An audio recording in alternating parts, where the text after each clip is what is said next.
dan supaya kita bisa memetik pada kehidupan kelak ketika kita menutup mata. Orang yang paling tersiksa adalah orang yang mereka tidak pernah lelah di dalam jalan Allah. Dan orang yang paling tenang ketika dia meninggal dunia adalah orang yang kelelahan di dalam ketaatan. Tepat ketika mereka meninggal dunia, dalam panjangnya umur yang mereka peroleh, dalam kelelahan yang mereka rasakan, mereka merasakan musim panen ketika mereka menuju kepada alam barzah, dan mereka mendapatkan limpahan rahmat pada kehidupan kelak di akhirat. Allah itu sering membanggakan hambanya yang kelelahan di hadapan para malaikat, sebagaimana di dalam salah satu sabdanya yang sahih. Kalau Allah itu melihat di antara kita lelah, Allah melihat di antara kita keletihan di jalan ketaatan, maka Allah membanggakan hamba-hamba itu di hadapan para malaikat. Perhatikanlah, mereka lelah, mereka letih, tetapi lelahnya diberikan kepadaku.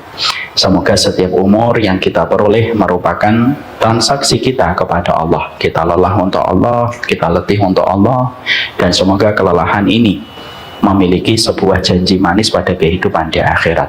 Hidup itu seni menepati janji kita kepada Allah, dan semoga kita menepati janji kita kepada Allah di dalam kehidupan, supaya Allah pun menepati janjinya pada kehidupan kita.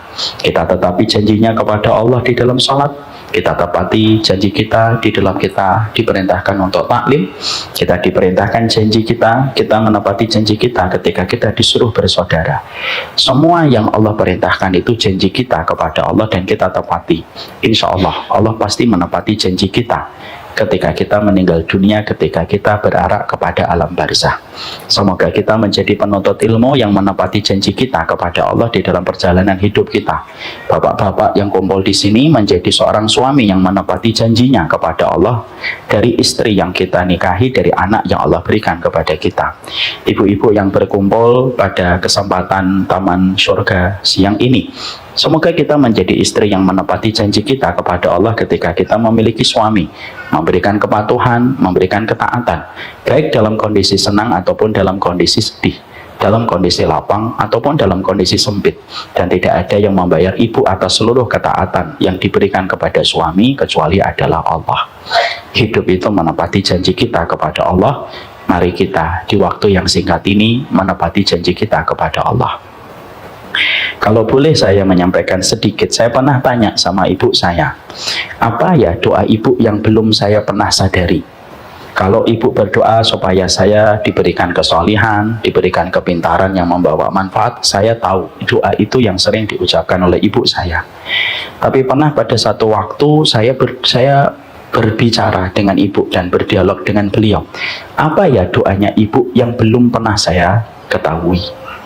Maka beliau mengatakan bahwasanya ada salah satu doanya ibu yang mungkin kamu tidak pernah sadari, mungkin belum pernah kamu dengar. Apa itu doanya? Ibu itu pingin supaya ibu ketika wafat diwafatkan setelah kedua kakakmu wafat. Kalau untuk kamu, ibu doakan semoga panjang umur dalam taat. Tapi untuk kedua kakakmu, ibu berdoa semoga mereka diwafatkan sebelum ibu. Karena kedua kakak saya cerebral palsy, kayak anak kecil. Lalu saya tanya, kenapa ibu berdoa semoga kedua kakak itu diwafatkan sebelum ibu? Supaya mereka tidak terlalu lama hidup di dunia dengan keterbatasan yang mereka harus hadapi dan harus mereka jalani. Dan kalau mereka sudah wafat, dua-duanya, walaupun itu pasti sedih bagi ibu, maka ibu ingin sekali berkata di atas kuburan mereka berdua, ya Allah, ini yang engkau titipkan kepadaku, dan aku tepati janjiku untuk merawatnya sampai mereka meninggal. Lalu setelah itu ibu baru tenang, nanti kalaupun ditakdirkan meninggal. Walaupun qadarullah ibu tidak dikabulkan dalam tanda petik doanya, ibu wafat sebelum kedua kakak saya yang satu 6 tahun setelah beliau meninggal baru meninggal, yang satu masih hidup sampai hari ini. Tapi saat itu ibu langsung berkata, hidup itu menepati janji kita kepada Allah. Mari tepati janji kita sama Allah sebentar, Allah pasti akan memberikan janjinya kepada kehidupan kita di alam barzah. Ada yang mendapatkan berbagai macam ujian dalam hidup. Ismailnya ibu saya ya kedua kakak saya. Mungkin Ismailnya bapak-bapak ada pada anaknya. Mungkin Ismailnya ibu-ibu ada pada suaminya. Semua itu ujian yang Allah berikan kepada kita. Mari kita nikmati setiap ujian yang Allah berikan sebagaimana Nabi Ibrahim menikmati Ismail menjadi ujian di dalam hidup beliau. Dan Allah berikan kemuliaan kepada Nabi Ibrahim. Allah tepati janjinya kepada keluarga Nabi Ibrahim. Tidak ada nabi yang sepadan dengan nama Muhammad Sallallahu Alaihi Wasallam kecuali adalah nama Nabi Ibrahim. Dan tidak ada nama yang kita sebut di dalam setiap sholat ketika kita tasyahud awal dan tasyahud akhir kecuali adalah nama Ibrahim, bersanding nama sholawat kita kepada Rasulullah Sallallahu Alaihi Wasallam. Ini pula yang menjadikan kita pada kesempatan hari ini kita senantiasa bersyukur kepada Allah atas setiap nikmat yang Allah berikan kepada kita. Sesungguhnya kesyukuran itu bukanlah anjuran, tetapi kesyukuran itu merupakan sebuah kewajiban di dalam perjalanan hidup kita. Yang kita syukuri bukan hanya kenikmatan material, karena kita bukan kalangan materialisme. Kalangan materialisme dan kalangan kapitalisme biasanya bersyukur itu ketika baru mendapatkan material dan finansial pada kehidupan mereka. Tetapi orang yang beriman adalah mereka yang senantiasa bersyukur kepada Allah, karena hidup yang Allah berikan kepada kita pun sudah merupakan bagian dari karunia besar. Kita bisa merasakan rahmatnya Allah, kita bisa merasakan rahimnya Allah, kita bisa merasakan ghafurnya Allah, ghafarnya Allah, adilnya Allah di dalam kehidupan kita. Dan betapa beruntungnya kita tidak ditakdirkan menjadi binatang, tetapi kita ditakdirkan menjadi manusia, mengenali petunjuk yang datang dari Nabi Muhammad supaya kita beribadah kepada Allah dengan cara yang benar. Semoga setiap ilmu yang kita datangi dan setiap kita berkumpul di taman-taman surga semacam ini kita syukuri, karena tidak ada yang menggerakkan hati kita, tidak ada yang memberikan kekuatan kepada kita di dalam kita mengayunkan langkah kita sampai kita berkumpul di tempat ini kecuali adalah Allah. Dan kita harus ingat, tidaklah manusia digerakkan hatinya untuk mendatangi taman surga kecuali Allah sedang menginginkan untuknya supaya dia dimudahkan menuju kepada surga di akhirat. Tidaklah orang yang tidak bergerak kepada taman surga begitu kaku dan begitu beku dia untuk tidak pernah mendatangi taman surga, kecuali mungkin bahwasanya dia tidak dimudahkan untuk menuju kepada surga. Berkumpulnya seseorang di taman surga itu merupakan karunia yang besar yang Allah tidak berikan kecuali hamba yang Allah kehendaki. Semoga kita di dalam karunia ilmu, ketika Allah menggerakkan langkah kita, kita betul-betul mempelajari sunnah, kita betul-betul mempelajari tauhid, tanpa kita menikmati permusuhan, tanpa kita menikmati pertikaian di antara sesama umatnya Rasulullah Sallallahu Alaihi Wasallam. Perbedaan kita sikapi dengan ilmu, perbedaan kita sikapi dengan bijak, karena kita tahu yang kita hadapi itu pula adalah umatnya Rasulullah Sallallahu Alaihi Wasallam. Karena sesungguhnya ilmu yang kita pelajari bukan untuk mendebat, ilmu yang kita pelajari bukan untuk merendahkan orang, dan ilmu yang kita pelajari bukan menjadikan kita merasa paling bersih di antara sesama hamba yang beriman. Semoga Allah senantiasa memberikan kepada kita ilmu, memberikan kepada kita petunjuk, supaya ilmu dan petunjuk itu tidak menjadikan kita banyak hiburan, karena terlalu banyak hiburan itu menjadikan tumpul hati kita, kasar jiwa kita. Jangan kita anggap remeh setiap hiburan yang kita dapatkan di sosial media, karena bisa jadi hiburan itu menumpulkan hati kita dan menjadikan jiwa kita menjadi kasar. Berapa banyak konten yang kita jumpai, berapa banyak konten yang kita dapatkan di sosial media, itu tidak bermaksud kebaikan untuk kita, tapi justru menjadikan kita menjadi kepikiran, menjadikan pikiran kita kacau, dan menjadikan kita penuh prasangka gara-gara konten yang kita lihat di sebuah sosial media. Nabi sudah mengingatkan kepada kita, inna minal bayani lasihrun. Sesungguhnya sebagian dari narasi itu sihir, bisa mengubah yang benar jadi salah, yang salah jadi benar. Makanya jangan terlalu banyak melihat. Apa yang kita lihat itu terkadang bisa menjadikan kita melihat yang salah menjadi benar, yang benar menjadi salah. Kalau Bapak terlalu banyak melihat hiburan, Bapak tidak memiliki petunjuk bagaimana nanti mengatur keluarganya menuju kepada ridhonya Allah. Kalau ibu terlalu banyak hiburan, maka ibu tidak tahu bagaimana menjadi makmum untuk suaminya di dalam perjalanan hidup. Mari kita jadikan yang kita masukkan ke pikiran kita itu betul-betul ilmu dan petunjuk, supaya kita tidak dominan dengan logika dan supaya kita tidak dominan dengan perasaan. Dan saya mengatakan, tidak semua orang yang membuat konten di sosial media itu sayang sama kita. Banyak orang yang membuat konten di YouTube ataupun konten di TikTok ataupun Instagram tidak bermaksud untuk membuat kita lebih baik, tapi hanya ingin mendapatkan exposure, ingin mendapatkan tren supaya dia grafiknya naik dan supaya AdSense-nya tinggi. Lalu AdSense itu berbanding lurus dengan iklan dan uang yang mereka harapkan. Oleh karenanya hati-hati betul, jangan terlalu banyak menjadikan hiburan menjadi petunjuk di dalam perjalanan kita. Sibukkanlah dengan ilmu, sibukkan dengan petunjuk yang datang dari Nabi, supaya akal kita tidak dominan dengan logika, hati kita tidak dominan dengan perasaan. Hati-hati terhadap apa yang kita lihat. Yang kita lihat itu terkadang bisa menghilangkan ketenangan.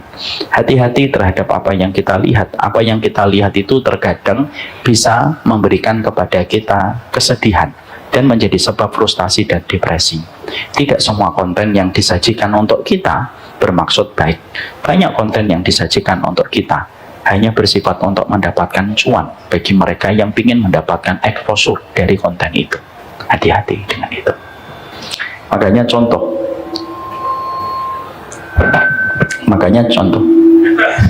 Kok suaranya jadi gini? Kembalikan ke yang tadi aja. Ya. Makanya saya berikan contoh. Ada seorang wanita, contohnya ini kisah nyata. Ada wanita yang ketika dia mendapatkan suaminya itu pendiam. Dia tahu suaminya itu pendiam, tetapi penuh tanggung jawab. Baik asalnya, nggak ada masalah. Memang suaminya itu kuliahnya di teknik mesin, kerjanya menghadapi mesin, akhirnya lebih banyak dan lebih cenderung pendiam, tapi orangnya tanggung jawab. Asalnya semua berjalan baik-baik saja. Sampai satu hari misalkan ada seorang ibu-ibu ketika membuka TikTok, lalu dia mendapatkan konten. Kalau suamimu pendiam, belum tentu dia penuh tanggung jawab. Ada 5 kemungkinan kalau suamimu itu pendiam. Nomor 5 akan mengejutkanmu. Masya Allah. Yang asalnya istrinya tenang menghadapi suaminya dan dia kenal suaminya itu memang pendiam tetapi penuh tanggung jawab. Gara-gara ngelihat tayangan TikTok dan Instagram itu, akhirnya dia kepikiran. Dan akhirnya dia mulai berpikir yang macam-macam tentang suaminya. Itulah bagaimana konten itu terkadang bisa membawa racun ke pikiran kita. Saya contohnya 3 hari yang lalu, saya pernah pas ketika di mobil, saya buka gitu. Ketika dibuka itu, ini suaranya berubah-ubah ya. Ketika siapa yang di belakang itu? Jangan diapa-apakan. Semoga antum dapat petunjuk dan dapat hidayah. Iya bukan antum, kan anak nggak ngomong antum. Contohnya ketika 3 hari yang lalu, saya 3 hari yang lalu ketika di mobil saya ngelihat ada tayangan seorang istri, seorang perempuan itu bisa menyimpan 3 cinta. 1, cintanya dia kepada suami. 2, cinta orang yang pernah menjadi masa lalunya. 3, cinta laki-laki yang dia puja yang tidak bisa diraih oleh tangannya. Saya ketika baca itu astagfirullahaladzim. Akhirnya kan kita ngeliatin istri, emang kamu punya 3 cinta. Itulah konten yang terkadang sangat berbahaya. Makanya saya ngasih nasihat kepada pembuat konten, hati-hati terhadap membuat konten, apalagi tidak bertanggung jawab terhadap konsekuensinya. Karena sesungguhnya ketika kita membuat konten lalu kita tidak mau untuk memahami konsekuensinya, itu berat. Kalau sampai kita membuat kesedihan, kalau kita sampai membuat kesedihan, maka kesedihan itu yang akan dinilai sebagai sebuah dosa. Jangan membuat sedih orang yang beriman, karena sesungguhnya membuat sedih orang yang beriman itu termasuk dosa yang harus kita pikul ketika kita berjumpa dengan Allah Subhanahu wa Ta'ala. Itulah bahayanya konten. Makanya ketika kita duduk di taman ilmu, mendapatkan petunjuk pada perjalanan hidup kita, itulah nikmat yang besar. Karena dengan ilmu itulah perasaan kita lalu pelan-pelan mengecil. Logika kita pelan-pelan mengkerut ketika kita mendapatkan ilmu dan petunjuk. Betul apa yang disampaikan dan disabdakan oleh Rasulullah Sallallahu Alaihi Wasallam. Mayuridillahu bihi khairan yufaqihu fiddin. Siapapun yang diinginkan oleh Allah di dalam kebaikan, Allah fahamkan dia tentang masalah agama, sehingga akhirnya di dalam pikirannya adalah ilmu, yang di dalam pikirannya itu adalah petunjuk. Kalau orang yang berkumpul di taman ilmu saja belum jaminan mereka masuk surga, apalagi mereka yang tidak pernah datang di taman ilmu. Orang yang masuk di majelis ilmu aja belum ada jaminan masuk surga, apalagi orang yang jarang duduk di taman ilmu. Mari kita sibukkan dengan ilmu dan petunjuk, supaya kita tidak menjadi cepat banyak pikiran, supaya kita tidak instan di dalam kita frustasi dan depresi. Dan bersyukurlah kepada Allah. Allah memberikan kepada kita sebuah hal yang indah, dikumpulkan kita di taman ilmu supaya kita mampu beramal sesuai dengan apa yang Allah inginkan, dan supaya kita mampu menerapkan dalam perjalanan kehidupan kita sehari-hari. Semoga Allah memberikan kebaikan untuk kita. Amin insyaallah. Ibu dan bapak yang semoga Allah rahmati, bapak-bapak yang saya cintai karena Allah, dan ibu-ibu yang dicintai oleh suaminya masing-masing. Ya iyalah, harus jelas, harus clear. Kita tentunya paham bahwasanya pembahasan Ramadan yang akan kita bahas sebenarnya tidak putus dari pembahasan kita tentang tema yang melapangkan dan menyempitkan kuburan. Karena memang pada dasarnya salah satu di antara perkara yang melapangkan kubur dan menjauhkan kita dari api neraka itu adalah tentang masalah Ramadan kita. Kalau kemarin kita sudah membahas bahwasanya ada 3 amal yang menjadikan amal itu menjadi amal yang melapangkan kuburan kita, maka sesungguhnya kita akan menyampaikan tentang masalah Ramadan, dan itu berkaitan pada poin berikutnya. Kemarin kita sudah membahas yang melapangkan kubur itu ada 3. Yang pertama yaitu ketika kita ridho kepada ketentuan takdirnya Allah.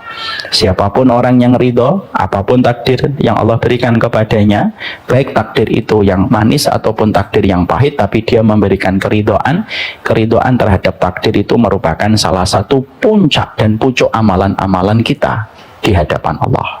Ini sudah kita bahas. Amalan yang kedua yang menjadikan kita yaitu dilapangkan kuburan kita, yaitu ketika kita tidak berbuat zalim dan tidak menyakiti banyak orang.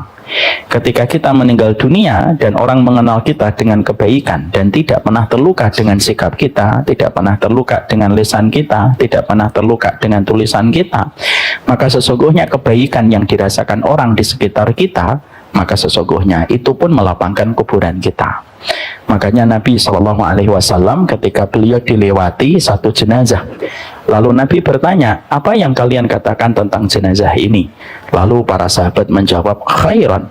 Maka Nabi mengatakan, wajabat. Lalu Nabi dilewati lagi jenazah, lalu Nabi bertanya, bagaimana kalian komentarnya dan penilaiannya tentang orang ini? Orang-orang berkata syarran. Lalu Nabi mengatakan wajabat. Lalu Umar bin Khattab radhiyallahu anhu yang melihat itu langsung dan berkata kepada baginda Nabi, kenapa engkau mengatakan yang pertama wajabat, kenapa engkau mengatakan yang kedua wajabat? Lalu Nabi mengatakan, kesaksian kalian yang mengatakan dia baik, maka itu mewajibkan dirinya masuk surga. Kesaksian yang kedua yang mengatakan dia buruk, maka kesaksian itulah yang menjadikan dirinya wajib masuk neraka. Artinya kesaksian orang, kebaikan yang pernah kita lakukan, ketulusan yang pernah kita kerjakan kepada orang lain sampai orang lain itu mendapatkan keselamatan ketika kita berdekatan dengannya, kita tidak pernah terluka, kita tidak pernah tersakiti, maka itu yang melapangkan urusan kuburnya seorang manusia. Yang ketiga yang sudah kita bahas yaitu amalan yang betul-betul melapangkan kuburan kita itu apa? Yaitu adalah ketika kita senantiasa menjaga kesucian. Sekarang kita bahas yang keempat, dan itu berkaitan Ramadan. Kita tentunya paham bahwasanya Ramadan itu memiliki kaitan yang sangat erat, karena Ramadan itu berkaitan tentang surga dan berkaitan pula tentang neraka kita. Kita akan bahas Ramadan karena secara spesifik Ramadan itu berkaitan tentang kematian kita dan berkaitan pula tentang nasib kita kelak ketika kita di akhirat. Kita tentunya paham, kita buka dulu mukadimahnya. Jadi tadi belum mukadimah ya, ini baru mukadimah. Kita tentunya harus paham bahwasanya tidak setiap waktu yang kita lewati di dalam perjalanan hidup kita itu memiliki keutamaan yang sama. Karena setiap waktu itu memiliki keutamaan yang berbeda-beda. Dalam 24 jam yang kita lewati, ibu dan bapak, itu tidak setiap jam itu keutamaannya sama. Karena sesungguhnya, contohnya, ketika ibu dan bapak istighfar jam 3 subuh, itu tidak sama ketika ibu dan bapak istighfar jam setengah 2 siang. Kenapa? Sepertiga malam Allah turun ke langit dunia, dan Allah mencari mereka yang beristighfar dan meminta ampunan kepadanya. Ketika kita membaca dzikir di waktu pagi habis subuh, itu tidak sama dengan kita membaca dzikir habis duhur. Karena apa? Waktu subuh itu memiliki keutamaan sampai Allah bersumpah dengan waktu subuh. Karena keutamaan waktu subuh itu besar. Berzikir waktu habis asar dan keutamaan sholat asar tidak bisa disamakan dengan keutamaan sholat maghrib. Makanya sampai Nabi mengkhususkan, man taraka sholat al-asr faqad habita amaluhu. Siapapun yang meninggalkan sholat asar, seluruh amalnya hari itu dihapuskan oleh Allah. Masya Allah ya. Makanya jangan sekali-kali meninggalkan sholat asar. Ini bukan berarti kalau sudah meninggalkan sholat asar langsung maghrib isya sekalian, enggak. Oh enggak sholat maghrib mas? Iya, tadi ketinggalan asar, sudah sekalian aja lah. Hari ini enggak, jangan gitu. Itu menunjukkan bahwasanya ternyata setiap waktu itu memiliki keutamaan yang berbeda. Sama pula ketika kita melihat bagaimana kondisi akomodasi taksi. Kalau kita pesan taksi jam 1 siang, itu biasanya harganya agak lebih mahal daripada jam 11. Kenapa? Jam 1 siang biasanya orang keluar kantor untuk membeli makan siang. Orderan taksi lagi tinggi. Kalau kita memesan taksi jam 4 sore itu biasanya lebih tinggi daripada jam setengah 3. Saya pernah order taksi jam 4 itu ternyata argonya cepat sekali jalannya. Saya tanya, kenapa argonya cepat pak? Gitu. Jam 4 pak, ini prime time. Karena orang lagi keluar kantor dan memerlukan akomodasi taksi. Maka itu pula yang menjadikan kita paham prime time itu selalu ada. Makanya kalau kita kalau kita pasang iklan di televisi, maka pasang iklan jam 7 malam itu berbeda dengan masang iklan jam 8 pagi. Rate-nya itu berbeda. Jam 8 pagi mungkin rate-nya murah. Tapi kalau kita masang iklan jam 7 malam, pasti harganya mahal. Kenapa? Karena semua dipengaruhi oleh waktu. Sama dengan negeri kita tercinta, Republik Indonesia. Negeri kita tercinta itu memiliki waktu yang memiliki histori. Apa waktu yang histori untuk negara kita? Yaitu bulan Agustus. Makanya ketika di bulan Agustus biasanya pemerintah kita banyak memberikan amnesti, banyak memberikan gerasi. Karena apa? Keistimewaan di bulan Agustus. Karena historinya itu merupakan bulan kemerdekaan. Ini menunjukkan kepada kita itulah waktu itu memiliki histori yang berbeda-beda. Di samping orang yang memiliki waktu itu. Juni bagi bapak dan ibu mungkin bulan biasa, tapi Juni bagi saya itu istimewa. Kenapa? Itulah bulan saya menikah dengan istri tercinta. Belum punya kan? Karena apa? Historinya itu ada. Ini pula yang menjadikan kita paham, ternyata Allah itu memiliki prime time yang Allah berikan kepada manusia, di mana waktu-waktu itu memiliki keutamaan yang sangat besar di sisi Allah dan harusnya menjadi perhatian kita. Karena apa? Karena waktu-waktu yang Allah cintai dan Allah ridhoi sangat mempengaruhi amal yang kita lakukan. Ketika transaksi ketaatan kita kerjakan, biasanya argo pahalanya dan argo rahmatnya lebih besar. Apa 3 waktu yang disebut dengan waktu prime time? Ya, yang kita harapkan supaya melapangkan kuburan kita juga, yaitu 3 waktu prime time itu disampaikan oleh para ulama ada 3. Yang pertama, 10 hari yang pertama di bulan Dzulhijjah itu merupakan waktu prime time pak. Makanya sampai baginda Nabi menyampaikan, ma min ayyamin al-amalu shalih fiha habba ilallah min hadhil ayyamil ashr. Tidak ada satu amalan yang paling dicintai oleh Allah kecuali amalan yang dilakukan pada 10 hari yang pertama di bulan Dzulhijjah.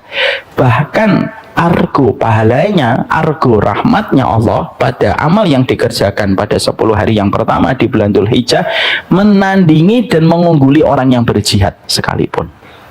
Itulah keutamaan 10 hari yang pertama di bulan Dzulhijjah.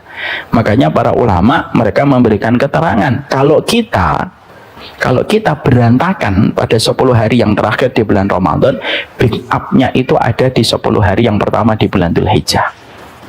Makanya pernah ada seorang ibu-ibu, beliau konsultasi kepada kami, Ustadz, qadarullah kemarin saya Ramadan itu mendapatkan siklus bulanan, dan ternyata siklus saya pada tahun ini agak panjang. Saya baru bersih ketika berkumandang takbir.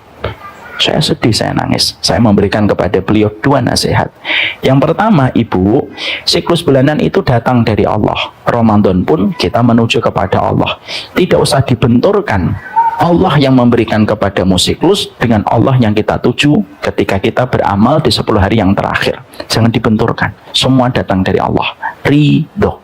Ini harus kita paham. Ibu-ibu nanti kalau umroh, ketika mau umroh tiba-tiba siklus, jangan marah, jangan kecewa. Yang menjadikan ibu siklus Allah, yang ibu tuju ketika ibu menuju kepada Baitullah itu pun Allah. Jangan membenturkan Allah yang memberikan kepadamu siklus dengan Allah yang kamu tuju ketika kamu menuju kepada Baitullah. Itu strateginya setan, dibentur-benturkan. Yang kedua, saya sampaikan nasihatnya kepada beliau. Yang kedua ya ibu, kalau ibu memang keceteran ketika 10 hari yang terakhir di bulan Ramadan, maka maksimalkan nanti. Kalau ibu nanti panjang umurnya sampai di bulan Dzulhijjah, maksimalkan 10 hari yang pertama di bulan Dzulhijjah. Itu merupakan backup, itu merupakan serep, cadangan. Kalau kita akhirnya terpaksa berantakan pada waktu bulan Ramadan, tidak ada bulan yang mampu mendekati keutamaan Ramadan itu kecuali Dzulhijjah pada 10 hari yang pertama. Kalau mampu puasa 9 hari, 9 hari. Kalau mampu 5 hari, 5 hari. Kalau mampu 4 hari, 4 hari. Kalau hanya mampu 1 hari, nah ini agak kebangetan sih. Tapi kalau memang cuma 1 hari, maka pastikan itu di puasa Arafah. Maka ini merupakan keutamaan bulan Dzulhijjah. Bulan Dzulhijjah itu 10 hari yang pertama identik dengan bulannya siapa? Bapak dan Ibu, Nabi Ibrahim dan Ismail. Ribuan tahun yang lalu pada tanggal 7 Dzulhijjah malam ke-8, Nabi Ibrahim itu bermimpi. Beliau diperintahkan untuk menyembelih Nabi Ismail. Makanya di dalam surat As-Saffat diterangkan, Inni arafil manami anni adbahuka fangdur madza tara. Pada tanggal 7 malam ke-8, Nabi Ibrahim itu bermimpi pertama kali diperintahkan untuk menyembelih Ismail. Maka pada tanggal 8, Nabi Ibrahim itu sempat merenung apakah ini mimpi datang dari Allah ataukah datang dari setan. Maka Nabi Ibrahim menjelang siang, Nabi Ibrahim berdoa, Ya Allah, kalau mimpi itu datang darimu, berikan kepadaku mimpi kembali dengan mimpi yang sama. Tanggal 8 malamnya, malam ke-9, pada saat itulah beliau bermimpi dengan mimpi yang sama dan tidak ada sedikit pun perubahan. Barulah pada tanggal 9 beliau yakin mimpinya datang dari Allah dan bukan datang dari setan. Makanya tanggal 9 disebut dengan hari Arafah, yang artinya dari akar kata Arafah ya'rifu, mengetahui mimpi itu datangnya dari Allah. Tanggal 8 disebut dengan hari Tarwiyah. Kenapa disebut dengan hari Tarwiyah? Sesungguhnya disebut dengan hari Tarwiyah karena pada tanggal 8 Nabi Ibrahim itu merenung apakah mimpi tadi malam datang dari Allah atau datang dari setan. Itulah keutamaan 10 hari yang pertama di bulan Dzulhijjah. Yang kedua, prime time-nya kita, ketika kita mendapatkan prime time yang kedua, para ulama mengatakan 10 hari yang pertama di bulan Muharram. Maka itu identik dengan bulannya Nabi Musa ketika beliau diselamatkan dari kejaran Fir'aun. Ditenggelamkannya Fir'aun pada lautan pada tanggal 10 Muharram. Makanya kita disunahkan untuk puasa 9 dan 10.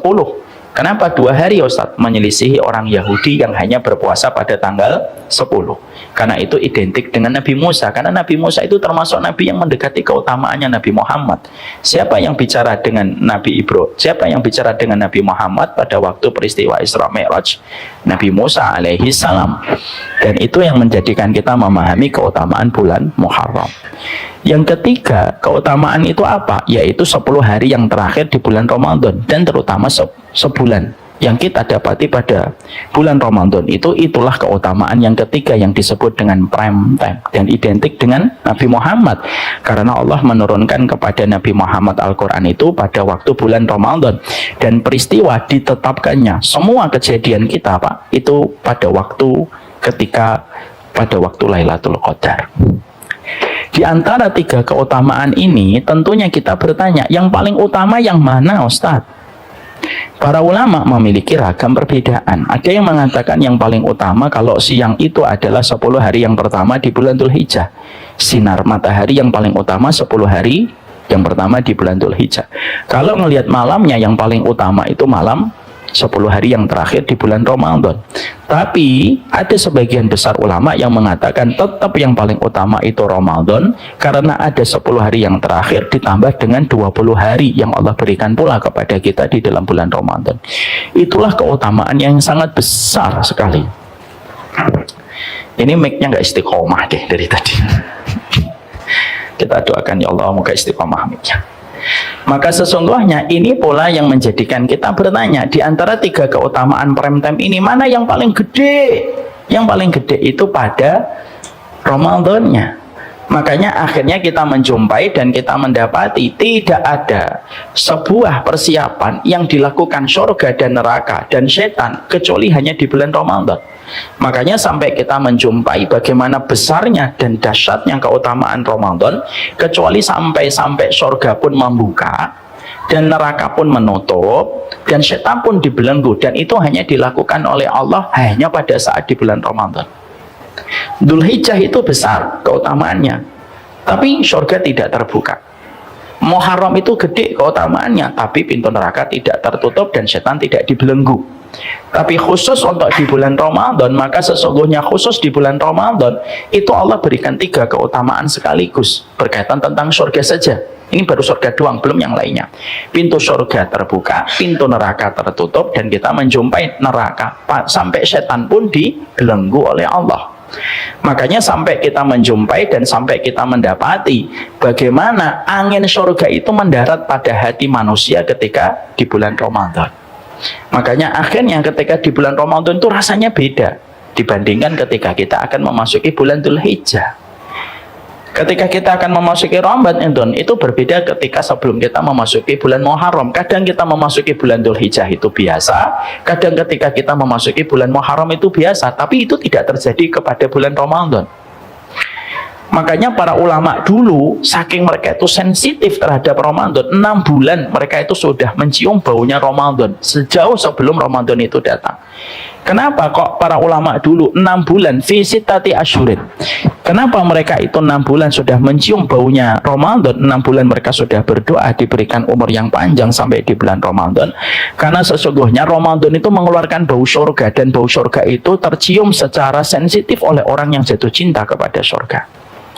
Makanya tidak main-main. Yahya bin Katsir itu berkata, sebagaimana keterangan dari Ibnu Rajab di dalam kitabnya Lataiful Ma'arif, 6 bulan para sahabat itu sudah mulai ngerasa kalau Ramadan itu mau datang, Pak. Itu kan beda dengan kita. Kapan kita ngerasa Ramadan itu mau datang? Kalau sudah ada poster, Pak, 100 hari menuju Ramadan. Baru sadar kita. Marjan mulai bermunculan.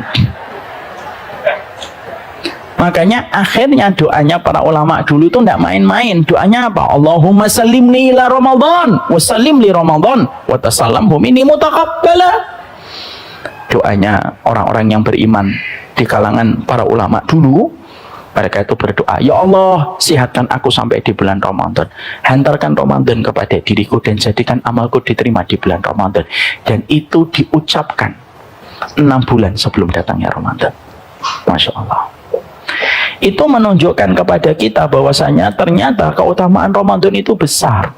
Makanya akhirnya kita menjumpai bagaimana akhirnya semua itu bereaksi ketika pintu surga itu dibuka. Maaf ibu dan bapak, surga itu pintunya tidak pernah dibuka kecuali 2. Satu, ketika yang mengetoknya adalah Nabi Muhammad SAW. Pintu surga itu kata Nabi sekarang itu tertutup, sepi sekarang. Saya di yaumun wa alaihi zihamun, kata Nabi, pintu surga itu tertutup dan akan datang satu hari rame. Masya Allah ya, bisa bayangin gak itu? Nabi mengatakan pintu surga sekarang sepi, tenang, hening. Pintu surga itu ada 8, satu pintu dengan sisi pintu sejauh perjalanan 40 tahun. Sekarang hening, kata Nabi. Lalu akan datang satu hari pintu surga itu akan rame karena orang itu kumpul di tempat yang bernama Qantarah, sebuah tempat yang lapang, tempat yang akan diinjak dan dihuni manusia setelah mereka selamat dari sirat sebelum nanti memasuki surga. kumpul bareng di situ rame. Hati-hati kita dicuci sama Allah. Supaya tidak ada cemburu, tidak ada hasad, tidak ada benci lagi. Maka bisa jadi ada penduduk surga ketika di dunia nggak cocok, tapi nanti di surga bersahabat. Nanti misalkan ada orang nggak cocok sama kita, kita katakan aja sama dia. Mungkin kita nggak cocok di dunia, tapi pasti cocok di surga. Paling enak kan begitu cara menikmati hidup. Ya. Wa nazana ma fi sudurim min ghillin ikhwana ala sururi mutaqabilin, kata Allah. Maka di kontora itu nanti kumpul, Pak. Nanti siapa di antara kerumunan itu yang akan maju untuk membukakan pintu surga? Nabi Muhammad. Nanti khazinnya, penjaganya nanti ngelihat, "Man, siapa kamu?" "Ana Muhammad bin Abdillah khatamul anbiya'i wal mursalin." "Saya Muhammad bin Abdillah, penutup para nabi dan para rasul." Terus khazinnya mengatakan, "Ya Rasulullah, kami tidak diperkenankan membuka pintu ini sampai engkau yang mengetuknya." Masya Allah, itulah kedudukan baginda Nabi Sallallahu Alaihi Wasallam. Buka, buka semuanya. Semua berbinar-binar ngeliat itu. Nanti wasiqal ladzina taqaw rabbahum ilal jannati zumara. Dalam surat Az-Zumar, nanti masuk surganya itu bareng-bareng, berkelompok-berkelompok. Yang ahlu sholat dengan ahlu sholat, yang ahlu sedekah dengan ahlu sedekah, yang ahlu jihad dengan orang yang berjihad, ahlu ridho dengan ahlu ridho. Jadi nggak ada orang yang masuk surga itu sendirian. Melipir-melipir cemplung, nggak ada. Maka yang mengetuk pertama kali adalah Rasulullah. Itu yang pertama. Yang kedua, kapan surga itu dibuka? Khusus ketika Ramadan. Makanya akhirnya aromanya surga itu kan kecium kalau sudah menjelang Ramadan, ya atau tidak? TV yang biasanya nggak nayangin adzan kecuali teks yang berjalan. Kalau pas Ramadan nayangin adzan. Kenapa kok TV yang asalnya nggak soleh-soleh amat ketika Ramadan jadi solih? Ramadan bro, Ramadan. Makanya akhirnya kan sering saya ngomong kan, berulang-ulang kan, banyak sinetron-sinetron yang nggak jelas di TV itu kalau sebelum Ramadan. Kalau pas Ramadan tuh semuanya jelas. Sebelumnya apa? Ganteng-ganteng serigala. Apa maksudnya? Kalau pas Ramadan berganti, ganteng-ganteng bau surga. Kenapa kok berubah? Karena Ramadan. Sehingga akhirnya semua ketaatan itu terasa. Makanya sampai kita menjumpai orang yang tidak pernah datang ke masjid kalau Ramadan. Ramadan yang biasanya masjid itu nggak dicat, kamar mandinya digosok. Bahkan kalau dalam culture masyarakat saya dulu di Kudus itu, kalau rumah saya dulu, saya masih ingat ibu dan bapak saya, kalau menjelang Ramadan itu dibersihkan, korden-korden dicuci ketika menyambut Ramadan. Kenapa sedemikian? Kalau yang ketawa-ketawa berarti fix Anda produk tahun 80. Maka kenapa itu dilakukan? Karena angin surga itu terasa.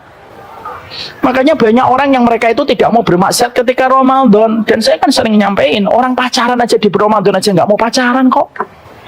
Kan begitu kan? Ya ketemu, janganlah. Kenapa? Ramadan. Ya kapan ketemuannya? Habis taraweh. Kenapa semacam itu? Ya Ramadan. Makanya akhirnya Ramadan itu benar kalau akhirnya sebagian para ulama mengatakan faman hurrima anil khairi faqad hurrima kullaha. Makanya benar kalau sebagian para ulama mengatakan siapapun yang mereka diharamkan dari kebaikan dan ketaatan di bulan Ramadan, seakan-akan dia diharamkan dari kebaikan-kebaikan itu di luar bulan Ramadan. Maksudnya gimana Ustaz? Gini maksudnya, ilmu terapannya begini.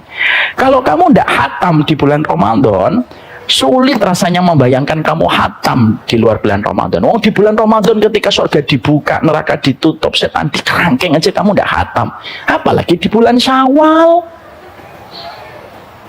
Kalau ada orang di bulan Ramadan ternyata dia tidak dermawan, masih tetap pelit, maka di luar bulan yang lain pun kamu akan sulit untuk dermawan. Kenapa? Kamu di bulan Ramadan aja kamu tidak dermawan. Analoginya dan kiasnya itu sederhana. Kalau ada orang sholat di depan Ka'bah, Ka'bah itu tinggal sejarak 3 meter di depan matanya, kok dia tidak khusyuk, masih mikirin meeting, masih mikirin dunia, masih mikirin profit, masih mikirin perempuan di depan Ka'bah? Pertanyaan dari para ulama, terus di tempat mana lagi kamu akan khusyuk? Kalau di depan Ka'bah saja kamu tidak khusyuk.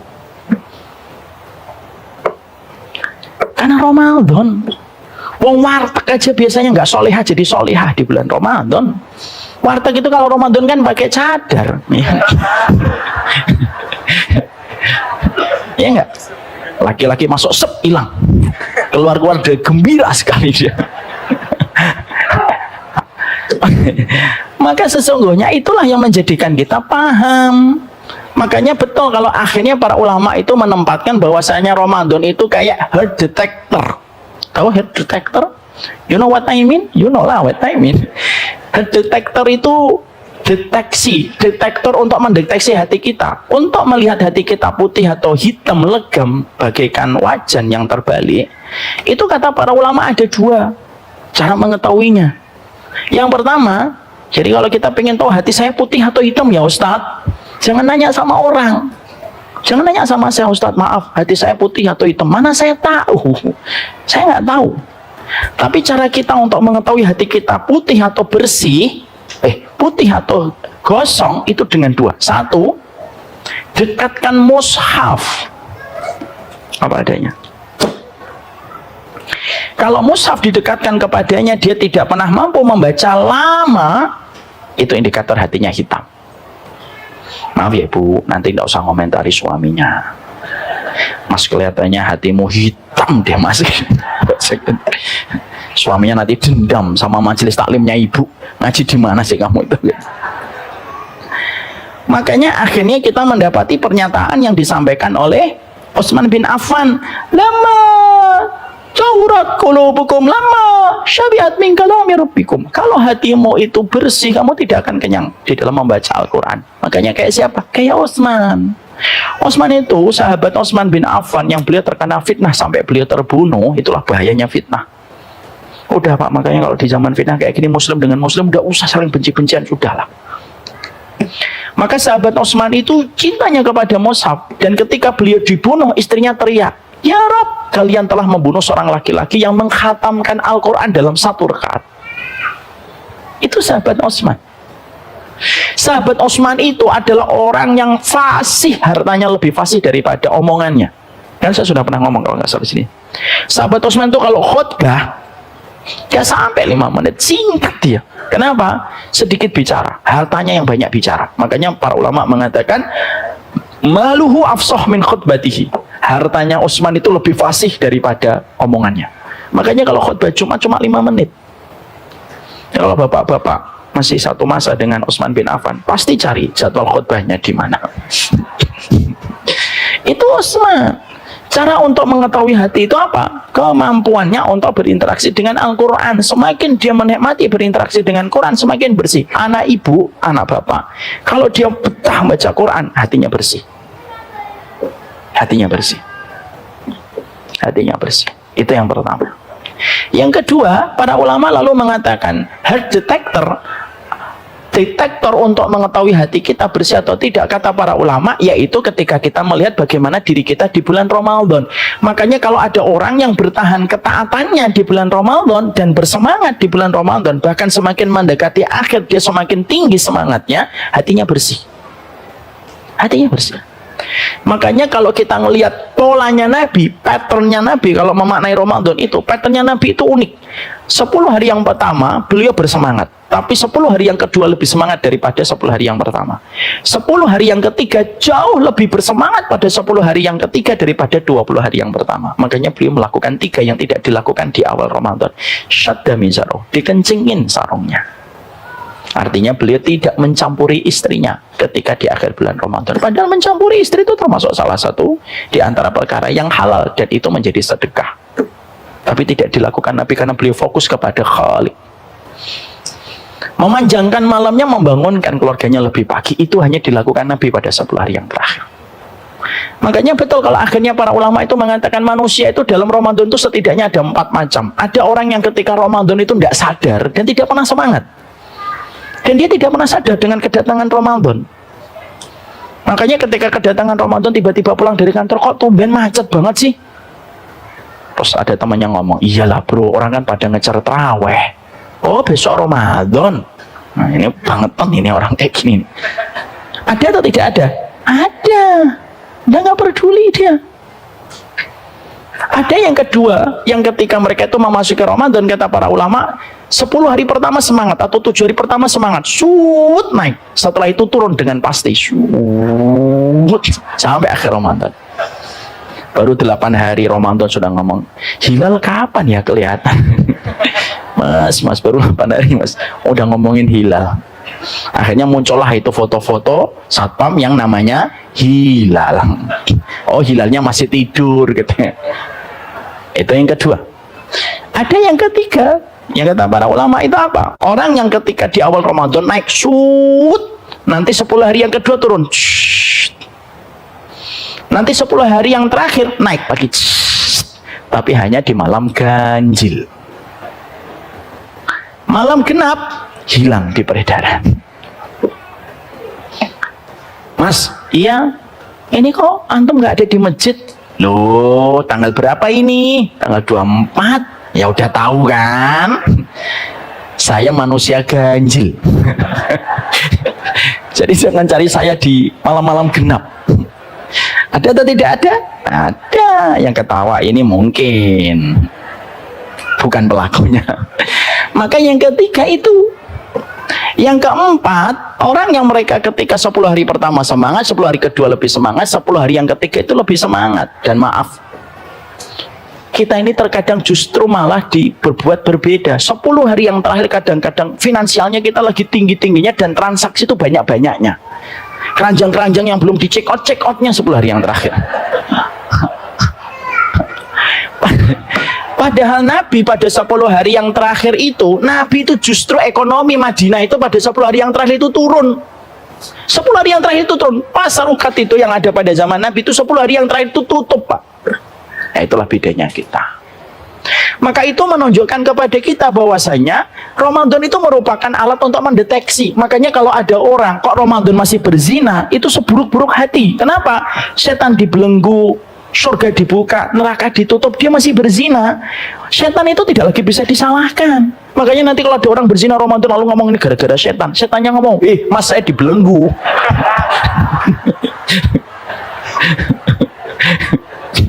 Kamu ini nuduh-nuduh pencemaran nama baik katanya. Makanya akhirnya para ulama, kalau ada orang kok bermaksiat dosa besar ketika Ramadan, itu berarti jiwanya sudah parah rusaknya. Sampai bulan Ramadan pun tidak mengontrol dia dari dosa-dosa besar.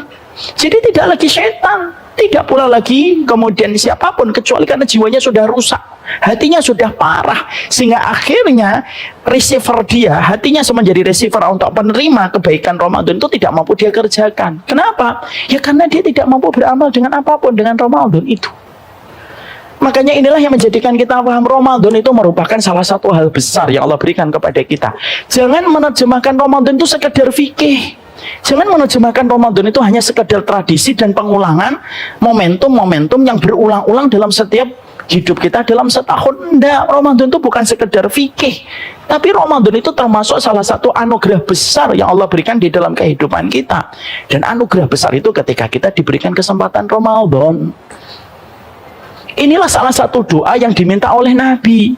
Bapak dan Ibu tahu kan doanya Nabi apa? Salah satu doanya Nabi. Ini salah satu doa yang tidak pernah saya tinggalkan setiap hari. Allahumma inni as'aluka hubbaka wa hubba man yuhibbuka wa hubba amalin yuqarribuni ila hubbika. Nabi itu memohon kepada Allah 3 cinta. Nabi itu memohon 3 cinta. Apa 3 cinta yang dimohon oleh Nabi Muhammad SAW? Aku memohon cintamu ya Allah. Hidup tanpa cintanya Allah ya nggak ada kekuatan apapun. Yang kedua yang dimohon oleh Nabi itu apa? Cinta orang yang mencintaimu. Artinya Nabi itu meminta cintanya orang solih supaya orang solih mencintai dia dalam kebaikan dan keberkahan. Kita itu harus disayang sama orang yang taat. Entah kita jadi tetangganya, entah kita jadi sahabatnya, tapi kita ada di dalam kamus kehidupan mereka. Cintanya orang soleh itu memberi keberkahan dalam kehidupan kita. Yang ketiga yang diminta oleh Nabi itu apa? Amalan yang paling engkau cintai ya Allah, yang mendekatkan aku kepada cintamu. Nabi tidak meminta panjangkan umurku supaya aku bisa beramal dengan amalan semuanya. Enggak, Nabi tidak berdoa begitu. Nabi berdoanya, ya Allah berikan kepadaku amal yang paling engkau cintai. Di mana amal yang paling engkau cintai itu mendekatkan aku kepada cintamu. Dan termasuk di antara amal yang menjadi puncak-puncaknya amal itu salah satunya amal Ramadan. Karena Ramadan itu amalan favoritnya Allah. Dari apa yang dilihat dari manusia itu amal Ramadannya kita, Pak. Itu amal favorit yang Allah lihat dari kehidupan manusia. Kita Pak tidak bisa panjang umur untuk melakukan semua amal. Yang bisa kita lakukan amalan yang paling Allah cintai, yang Allah mudahkan bagi kita untuk beramal, supaya kita cepat menjemput cintanya Allah. Dan salah satu amalan favorit itu yang Allah cintai dari kita itu apa? Amalan yang kita lakukan di bulan Ramadan. Sambilkan sebuah analogi yang sederhana. Ibu dan Bapak, saya itu suka sekali dengan nasi goreng. Ya sekarang sudah mulai hidup sehat lah, dikit-dikit mulai agak mengurangi. Tapi kalau nasi goreng tambah telur mata sapi setengah matang, salmon, aduh enak banget itu. Ditambah teri di sobar semua, bawang goreng, masya Allah itu nikmat itu bagi saya. Ini contoh ya, bukan ilmunya, ini contohnya aja. Jangan sampai nanti pulang tadi kajiannya apa, nasi goreng, jangan. Contoh, nasi goreng itu favorit saya. Satu hari nih saya pulang dari masjid, buka pintu cekrek, saya mencium bau bumbu kacang. Saya nanya sama istri saya tercinta, masak apa Bu? Masak pecel. Saya senang pecel tapi bukan favorit saya. Saya tetap makan atau tidak makan? Makan dong, saya makan. Istri saya nanya, nambah nggak Bi? Enggak. Setelah selesai, saya mengucapkan terima kasihnya standar. Jazakillah khair ya Bu, makasih, standar. Karena pecel. Hari berikutnya, istri saya masak nasi kuning, nasi uduk, plus oreknya dan tempe. Ketika buka pintu, krek, bau orek nih, gitu. Saya nanya, masak apa Bu? Nasi uduk Bi, ada oreknya. Makan nggak? Makan. Makan ya Pak, kalau dimasakan istri makan. Makan gitu.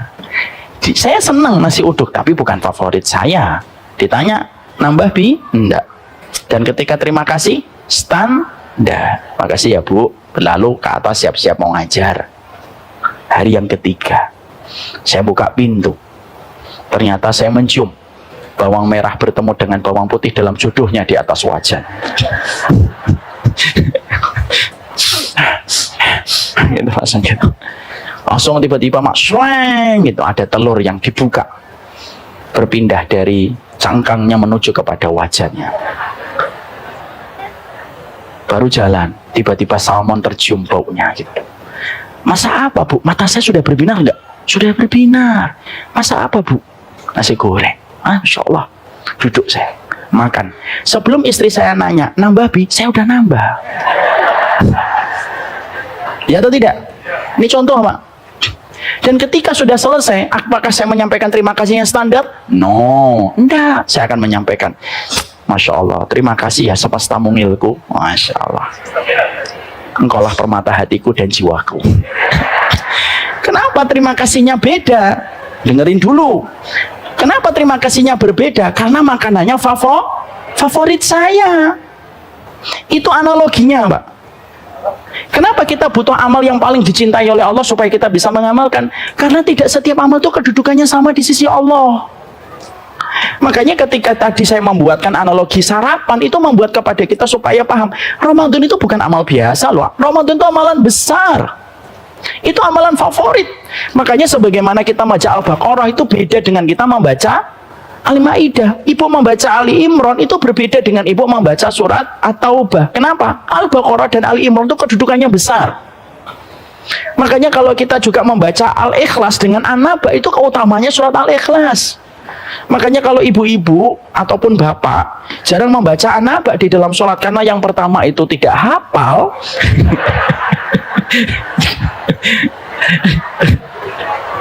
Yalah jujur aja nggak hafal. Kenapa kamu senantiasa lazimi surat Al-Ikhlas? Karena membaca Al-Ikhlas itu keutamanya besar. Jadi bapak-bapak ini suaminya ibu senantiasa membaca Al-Ikhlas itu bukan karena nggak hafal surat An-Naba, karena dia tahu keutamaan surat Al-Ikhlas, plus karena nggak hafal surat An-Naba gitu. Maka sesungguhnya kenapa Al-Ikhlas itu lebih dicintai oleh Allah? Karena di dalamnya ada sifatnya Allah. Makanya kalau kita berdoa disunahkan sembari kita mengiringi dengan surat Al-Ikhlas, tapi tidak diiringi dengan surat An-Naba. Makanya Nabi pernah memasuki Masjid Nabawi gitu. Lalu ada yang berdoa, Allahumma inni as'aluka bi anni asyhadu alla ilaha illa anta Allahus samad alladzi lam yalid wa lam yulad wa lam yakul lahu kufuwan ahad. Perhatikan komentarnya Nabi. Nabi berdoa, idza tu'iya bihi fa ajaba, idza su'ila bihi fa ata. Kalau Allah diminta dengan cara dia berdoa dengan menyertakan surat Al-Ikhlas, Allah pasti kabulkan. Kalau dia dimohon pasti Allah penuhi. Kenapa? Surat Al-Ikhlas itu keutamanya besar. Masya Allah itu. Makanya Allah itu tahu bahwasanya kemampuan hambanya itu menghafalkan surat Al-Baqarah jarang. Makanya yang tidak hafal surat Al-Baqarah itu masih ada surat Al-Ikhlas. Makanya kalau sampai tidak hafal surat Al-Ikhlas itu kebangetan banget. Lah kembali ke tadi. Makanya akhirnya sesungguhnya surat Al-Ikhlas, sesungguhnya Ramadan itu merupakan salah satu di antara puncak-puncaknya amal solih, di antara ranum-ranumnya amal solih dalam kehidupan manusia itu amal yang dilakukan di bulan Ramadan. Makanya ini merupakan sebuah keutamaan besar, yang keutamaan ini tidak dibagikan dengan begitu saja. Dan ini merupakan hal detektornya kita. Kalau nanti di antara kita kok tidak bisa maksimal taat ketika Ramadan, bisa jadi hati kita yang lagi keruh dan jiwa kita yang lagi kotor. Dan masing-masing dari kita itu meraba hati kita dan meraba jiwa kita. Seberapa bersih hati kita ketika kita melihat Ramadan kita. Makanya maaf, bagi orang yang tidak memahami Ramadan, maka sesungguhnya Ramadan itu akan dihargai biasa. Padahal Ramadan itu betul-betul melapangkan kubur kita. Kalau neraka saja ditutup, loh, kuburan kita itu dilapangkan. Kalau kita itu beramal di Ramadan, kita itu diterima. Makanya sampai-sampai para sahabat itu tidak pernah meminta amalan secara spesifik untuk dikabulkan dan diterima amalan itu, kecuali yang paling mereka minta secara spesifik itu amalan Ramadan. Bahkan di dalam kitab Ibnu Rajab atau Iful Ma'arif sampai diterangkan, para sahabat itu membagi tahun, setahun itu cuma 2. 6 bulan sebelum datangnya Ramadan, mereka minta supaya diberikan kesempatan Ramadan dan amal mereka diterima di bulan Ramadan. Kalau sudah memasuki Ramadan dan selesai Ramadan, amal mereka cuma 1 di dalam berdoa. Mereka terus meminta kepada Allah 6 bulan, semoga amal kemarin yang mereka lakukan di bulan Ramadan itu diterima. Kenapa mereka sedemikian detail menjaga amal mereka di bulan Ramadan? Saking mereka paham gedenya amalan Ramadan kalau diterima oleh Allah. Makanya kalau kita tidak memahami ini, kita khawatir jangan-jangan kita menerjemahkan Ramadan hanya sekedar fikih. Makanya moga-moga sih tidak ada banyak pertengkaran fikih, dan moga-moga Ramadan kita ini nanti bareng. Harapan saya begitu setiap ada momen-momen penting itu. Karena kalau berbeda itu akhirnya rame gitu. Kamu puasanya ikut Saudi atau ikut Indonesia, rame terus. Akhirnya ribut masalah fikih gitu loh. Makanya di dalam kita memahami Ramadan ini, kita harapkan bahwasanya maknanya itu kita hadirkan. Pahami kenapa Allah berikan kesempatan kepada kita Ramadan. Karena memahami hikmah itu penting. Makanya di dalam surat Al-Baqarah 269, perhatikan firman-Nya Allah. Yu'til hikmata may yasha wa may yu'tal hikmata faqad utiya khairan katsira. Allah itu menyampaikan, Allah memberikan hikmah kepada hamba yang Allah kehendaki, dan siapapun yang memahami hikmahnya Allah, faqad utiya khairan katsira, dia telah diberikan banyak kebaikan oleh Allah. Kita ini harus paham kenapa Allah berikan kesempatan Ramadan kepada kita. Banyak orang yang lebih solih daripada kita, banyak orang yang lebih kuat daripada kita, banyak orang yang lebih sehat daripada kita wafat sebelum Ramadan ini datang. Kan kita harus berpikir hikmahnya. Oh, mungkin hikmahnya kenapa Allah berikan kesempatan kita Ramadan? Mungkin dosamu masih banyak, dan Ramadan merupakan kesempatan untuk menghapuskan dosa. Mungkin ada sebagian yang lain beda. Oh, Ramadan itu datang kepada kita. Oh, mungkin karena kita selama ini sudah tidak lagi menikmati duduk di masjid. Allah hadirkan Ramadan supaya kamu duduk kembali dan menikmati kamu ibadah kamu di masjid. Mungkin ada sebagian dari kita, kenapa Ramadan itu diberikan kepada kita? Oh, mungkin kamu sudah terlalu lama tidak tahajud. Nih, aku hadirkan Ramadan supaya kamu bangun tahajud kembali dan merasakan nikmatnya bangun di tengah malam. Ketika kamu selama ini terlalu terlambat di sepertiga malam, Allah bangunkan Ramadan supaya kita bisa bangun jam 3. Yang selama ini dalam setahun kita mungkin jarang bangun jam 3. Itu hikmahnya orang beda-beda.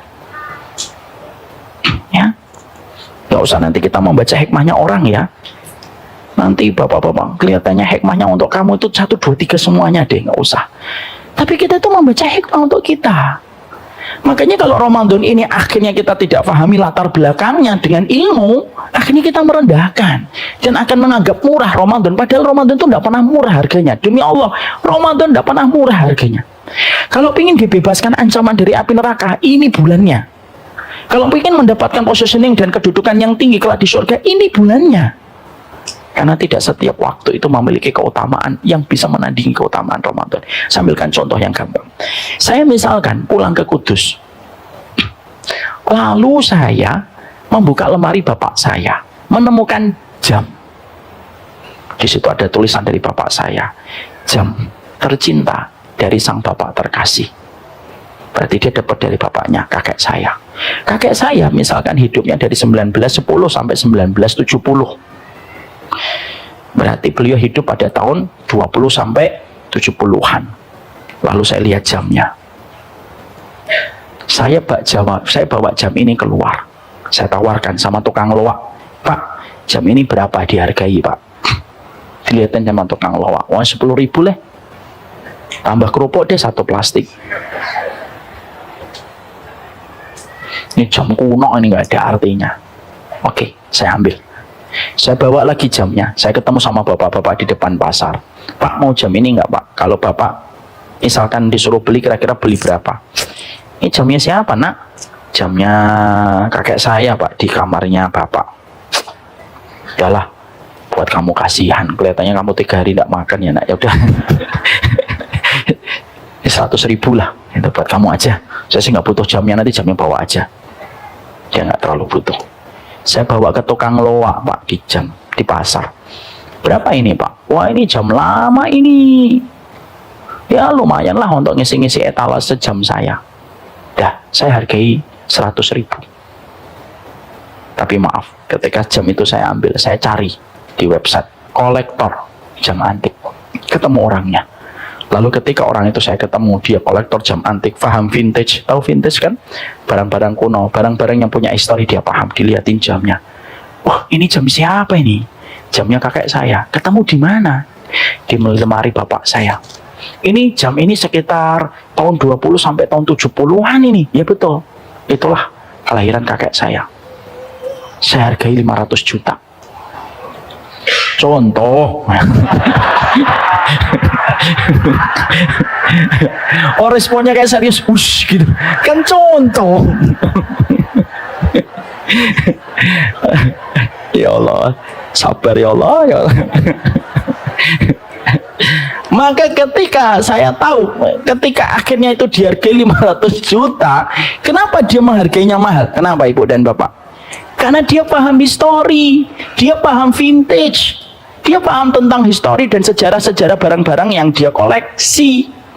Sama, Ramadan itu bisa jadi menjadi sesuatu yang biasa. Ada orang yang ketika Ramadan datang dia biasa, mungkin kayak tukang loak ketika melihat jam antik.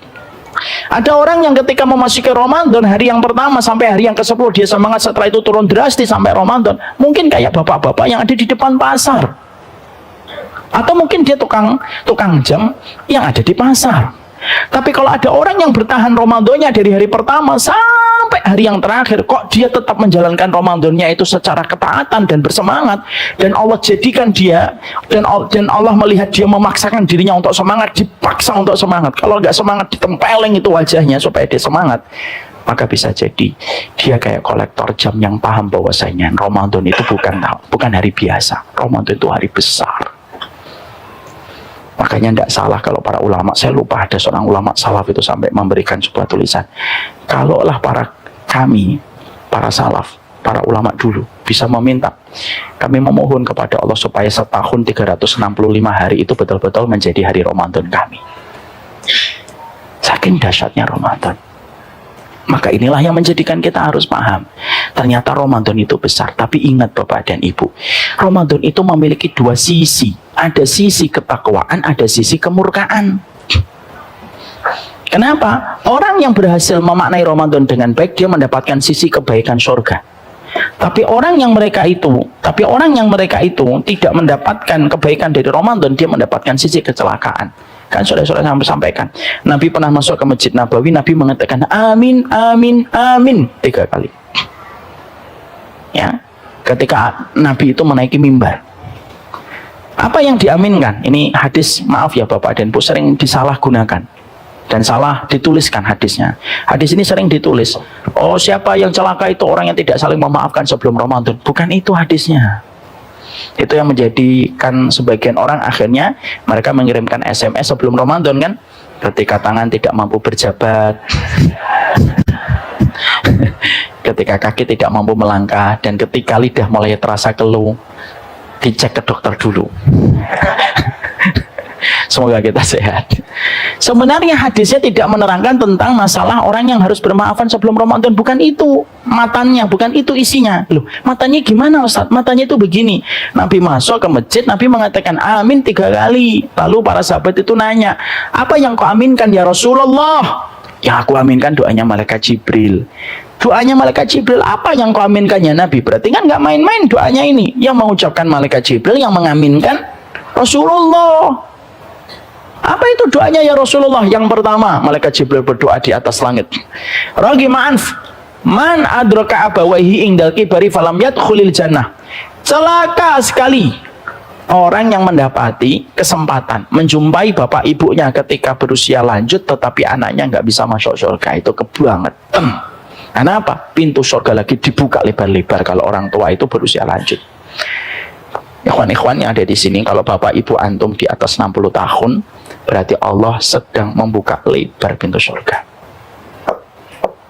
Makanya malaikat Jibril itu seakan-akan berpikir, seakan-akan kalau boleh kita komentari adalah, kebangetan banget sih mendapatkan orang tua usia lanjut kok nggak bisa masuk surga. Nabi setuju. Nabi mengatakan apa? Amin. Yang kedua apa ya Rasulullah? Yaitu celaka sekali umatmu disebut namamu tidak mau bersalawat kepada dirimu. Nah, kalau disebut nama Nabi kita mengucapkan salawat Allahumma sholli ala Muhammad. Yang ketiga apa ya Rasulullah? Malaikat Jibril berdoa, ragima anf man dakhala alaihi Ramadan summa in salaha falam yughfar lahu.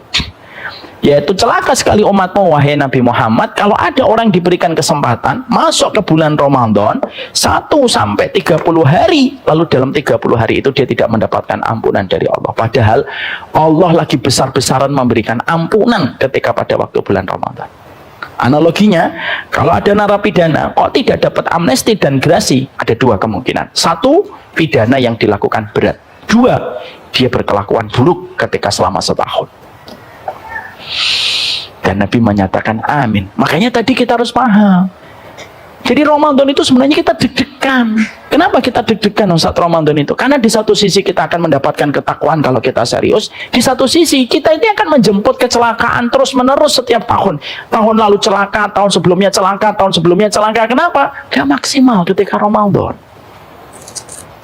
Dan itulah yang akan menjadi sebuah musibah. Orang celaka di hadapan Allah bukan orang yang ditusuk di pinggir jalan. Orang celaka di hadapan Allah adalah orang yang mereka ketika menjumpai Ramadan, kok bisa-bisanya dia tidak diampuni dosanya oleh Allah. Oleh karenanya di situ saya ingin menyampaikan, waktu kita ternyata sudah hampir habis, saya ingin menyampaikan 3 keutamaan Ramadan supaya kita bisa menghidupkan kembali hati kita bahwasanya Ramadan itu bukan fikih, tetapi Ramadan itu anugerah terindah pada kehidupan kita selama 1 tahun. Semua hari boleh sama, tapi tetap ada 1 hari yang paling istimewa. Mungkin hari kita menikah. Semua bulan itu sama, tapi ada 1 bulan, 2 bulan, 3 bulan yang paling istimewa di sisi Allah, dan yang paling istimewa itu Ramadan. Apa keutamaan Ramadan itu? Ada 3 yang ingin saya sampaikan. Apa 3 itu? 1, Ramadan itu merupakan amal yang dikatakan oleh baginda Nabi mampu menandingi keutamaan orang yang berjihad ketika orang itu memiliki amalan lebih pada Ramadan yang diterima. Gak usah ditulis, nanti ditulis sendiri bahasanya. Tentunya sudah pernah saya sampaikan, Ibu dan Bapak masih ingat ada 2 orang yang datang dari Yaman, datang ke kota Madinah, dan 2 orang ini akrab, dua-duanya bestian. Kalau bahasa kita dulu apa waktu kecil? CS-an. Ya, saya mah sama dia CS. Nah itu dulu bahasa kita SD. Tahun berapa? Tahun 90 kelihatannya. Maka 2 orang ini kemana-mana bareng setelah masuk Islam. Kemana sana, ke Masjid Nabawi bareng, ketemu Nabi bareng, kemana-mana bareng. Karena mereka memang jomblo, mereka belum menikah. Maka ketika ada panggilan jihad, yang satu ini ikut jihad, meninggal dunia di dalam peperangan. Yang satu tidak meninggal, meninggalnya 1 tahun setelahnya. Meninggalnya pun di tempat tidur. Yang satu meninggal di tempat jihad, yang satu meninggal di tempat tidur 1 tahun setelah yang pertama. Maka ketika dua-duanya sudah meninggal dunia pada saat itu, maka tiba-tiba Tolhah itu bermimpi di dalam mimpinya. Apa di dalam mimpinya? Di dalam mimpinya itu dia menjumpai 2 orang ini di depan surga. Dan mimpinya Tolhah bin Ubaidillah ini hak. Mimpinya benar. Maka Tolhah itu berpikir, ini pasti yang dipanggil surga, yang ini atau yang ini dulu?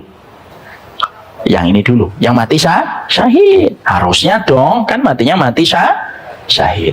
Baru setelah itu yang meninggal 1 tahun setelahnya. Harusnya kan begitu. Tiba-tiba di dalam surga itu ada panggilan. Ternyata yang dipanggil pertama kali yang meninggal 1 tahun setelahnya. Masuk surga duluan. Derajatnya tinggi sekali. Yang satunya gak dipanggil-panggil. Tolhah itu mulai mikir di dalam mimpinya. Masya Allah ya. Sahabat itu dalam mimpi aja mikir. Loh kok ini belum dipanggil gitu. Saya tuh baca hadisnya itu Masya Allah gitu. Ini hadisnya itu Bapak sabata fil hadis an Tolhah bin Ubaidillah anna rajula ini mayali qadama ala Rasulillah ini hadisnya. Maka Tolhah itu mikir, lu gimana sih ini kok belum dipanggil lama, tiba-tiba ada panggilan ke surga. Ini masuk ke surga setelah terbentang jarak yang lama dengan yang pertama, dan kedudukannya tidak setinggi sahabat yang meninggal 1 tahun setelahnya. Ini di bawahnya. Bangun mimpinya lalu dia bingung, loh kok gitu ya? Harusnya kan yang mati syahid duluan yang masuk surga, ya atau tidak? Dia tanya kepada banyak orang dan tidak ada satupun yang bisa memberikan jawaban yang memuaskan. Sampai pertanyaan itu ke telinga Rasulullah, dan ketika sampai ke telinga Nabi Sallallahu Alaihi Wasallam, maka Nabi itu bertanya, apa yang kamu merasa asing dengan mimpimu wahai Tolhah? Ya Nabi, ini mati syahid, ini mati tidak mati syahid tapi 1 tahun setelahnya. Kenapa yang masuk surga ini dulu dan lebih tinggi kedudukannya dibandingkan yang ini? Maka akhirnya Rasulullah Sallallahu Alaihi Wasallam, Nabi mengatakan, faqad adraka Ramadan waqad adraka shalah fi sana. Nabi itu nanya sama Tolhah, dan pertanyaan Nabi itu merupakan jawaban. Bukankah sahabat ini mendapatkan tambahan 1 tahun? Iya. Waqad adraka Ramadan. Yang disebut Nabi pertama kali apa? Bukankah dia tambahan 1 tahun mendapatkan tambahan 1 Ramadan? Iya ya Rasulullah. Dan dia mendapatkan tambahan sholat selama 1 tahun? Iya ya Rasulullah. Tambahan Ramadannya dan tambahan sholatnya selama 1 tahun. Itulah yang menjadikan dia dipanggil lebih dulu ke surga daripada yang mati syahid. Sekarang mari kita hitung. 365.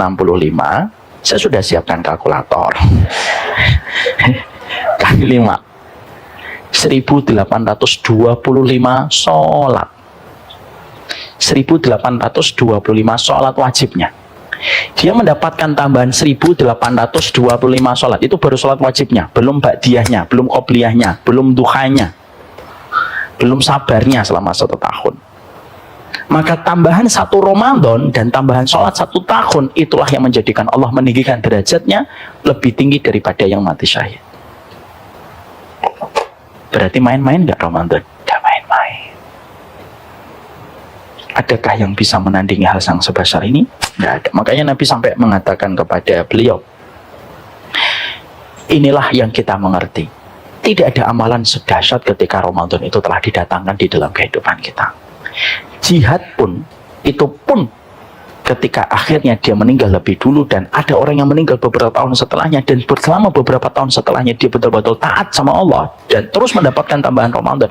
Selama Ramadannya diterima, selama itu pula dia akan mendapatkan kedudukan yang tinggi sekali di sisi Allah.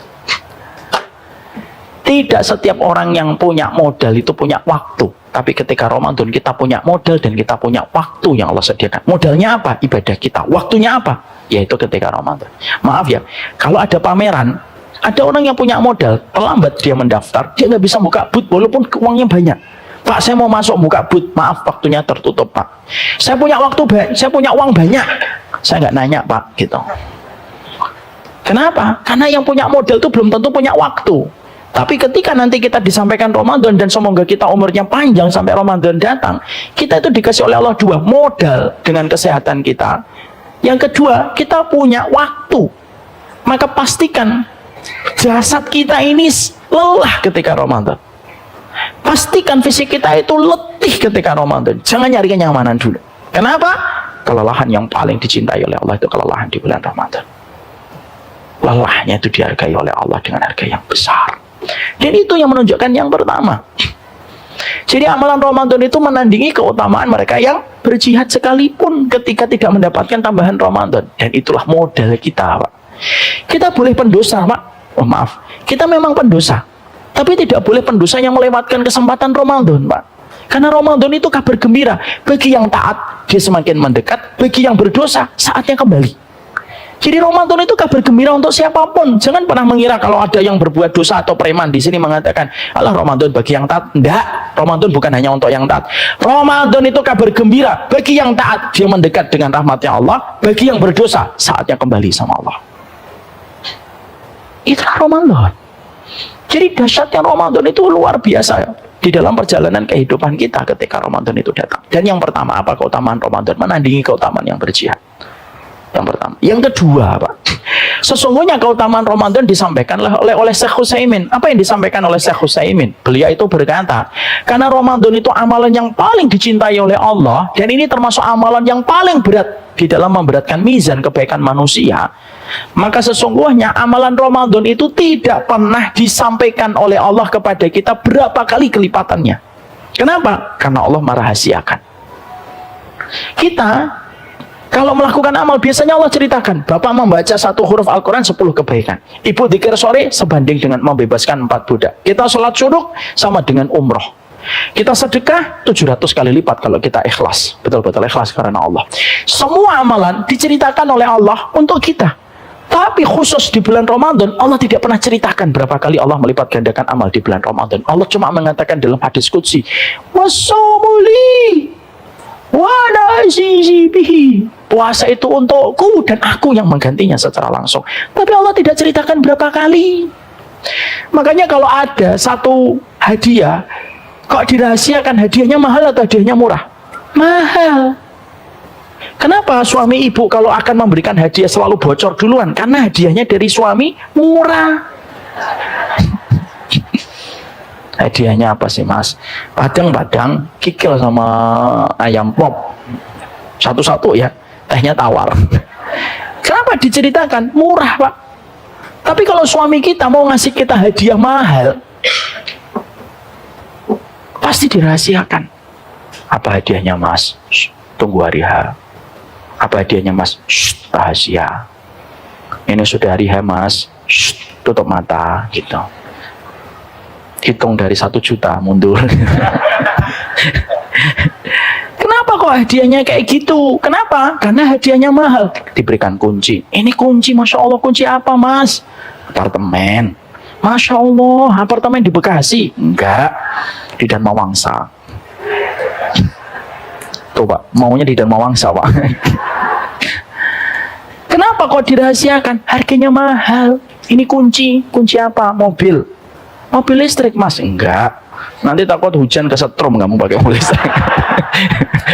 Mobil bensin ya. Kenapa dirahasiakan? Karena mahal. Makanya setiap amal yang kita lakukan nanti di bulan Ramadan itu dilipat gandakan. Makanya kita harus mulai menargetkan mulai sekarang. Hatamnya berapa kali, sedekahnya berapa kali, pengen menggandakan Ramadan berapa kali, harus mulai kita lakukan hari ini. Contoh, kita harus menggandakan Ramadan. Dengan apa? Memberikan makanan berbuka. Ini termasuk salah satu yang kita lakukan karena kita tahu kita ini dilipat gandakan dengan kelipatan yang tidak terhingga. Dan maaf, orang yang hanya mendapatkan kebaikan Ramadan untuk dirinya saja, satu-satu Ramadan, itu dia orang yang biasa. Tapi orang yang mampu mengumpulkan Ramadan berlipat-lipat daripada Ramadan dia, maka dia paling beruntung. Gimana cara menjadikan Ramadan kita berlipat-lipat? Berikan makanan berbuka. Ada satu orang yang kita lihat solih gitu, kita telepon, Mas, masih menghafal Quran ya? Iya.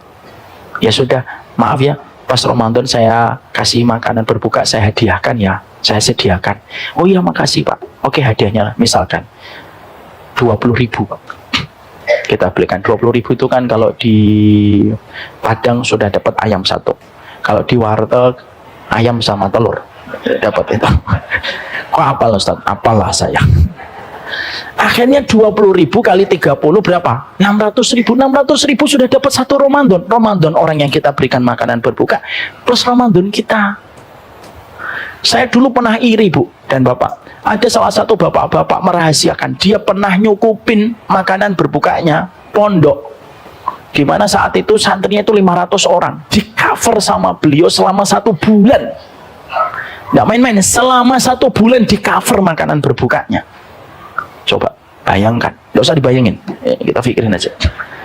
Berarti beliau itu telah mengumpulkan 500 Ramadan dalam dirinya beliau. Padahal kita hidup 500 tahun hampir mustahil kecuali Allah menghendaki. Beliau ada salah satu guru di pondok ngomong, Ustaz, iya, ada bapak-bapak jamaah antum memberikan makanan berbuka. Oh iya, Masya Allah, sebulan Ustaz. Oh iya, untuk berapa santri? Semua santri 500. Coba. Kalau memang kita tidak sampai 500 Ramadan, minimal 1 Ramadan. Cari itu Pak. Cari pondok terutama. Karena orang-orang yang banyak yang solih Pak. Pondok itu, santri itu menghatamkan Quran 3 hari itu biasa Pak. Makanya suara pondok itu kalau Ramadan kayak suara lebah Pak. Karena semua orang baca Quran. Cari mereka. Karena banyak pesantren itu yang masih sederhana Pak. Makanya tempe silet. Kenapa tahu tempe silet? Ya karena ketika dimakan saking tipisnya melukai tenggorokan. Loh kenapa Ustadz ngomong gitu? Lu saya ini dulu anak pondok. Emang nggak kelihatan wajah saya anak pondok? Dulu Pak Ibu ini contohnya. Saya itu pernah makan kerupuk di pondok. Puasa sunnah. Kerupuk saya letakkan. Sudah kerupuk kemudian sayur bening Pak. Sayur bening dingin coba. Saya nanya Pak, ini nggak diangetin gasnya habis. Aduh nelangsok banget ya Allah gitu. Udah ya saya ambil lah, nggak ada makanan lain, saya taruh kerupuknya. Saya tiba-tiba pengen ke kamar mandi balik itu kerupuknya mengkeret Pak. Loh demi Allah ini, kalian ini tertawa di atas penderitaan saya. Itu pondok saya itu dulu pernah segitunya saya ketika di pondok. Maka kita muliakan mereka itu di bulan Ramadan itu kita muliakan mereka. Kita rencanakan itu berapa kali kita mengganti. Makanya ibu dan bapak itu ngomong, ibu tuh harus kayak istrinya Tolhah gitu loh. Apa yang kita pengen sedekahkan, apa yang kita bikin makanan berbuka, rebutan. Karena apa? Itulah kita menggandakan Ramadan. Maksimalkan semaksimal mungkin. Dan itu termasuk salah satu yang kita lakukan. Targetkan nanti hatamnya berapa kali. Istri ditanya, pengen hatam berapa kali? Sekali aja Bi, anak banyak. Ya udah enggak apa-apa. Dan ibu-ibu yang anaknya banyak nggak usah sedih. Ini contohnya saya menghibur istri saya. Istri saya itu kalau pas itikaf tuh selalu sedih. Karena apa? Karena nggak bisa itikaf. Mau keluar bentar udah dicari 8 anak Pak. Gimana? Selalu saya tuh sambil saya ngomong, nggak apa-apa Bu. Mengasuh dan menjaga anak kita hukumnya apa? Wajib. Itikaf itu hukumnya apa? Sunnah. Seutama-utama sunnah tidak akan pernah mengalahkan yang wajib. Akhirnya dia lega. Tapi kita maksimalkan Ramadan kita. Dan yang ketiga, apa keutamaan Ramadan?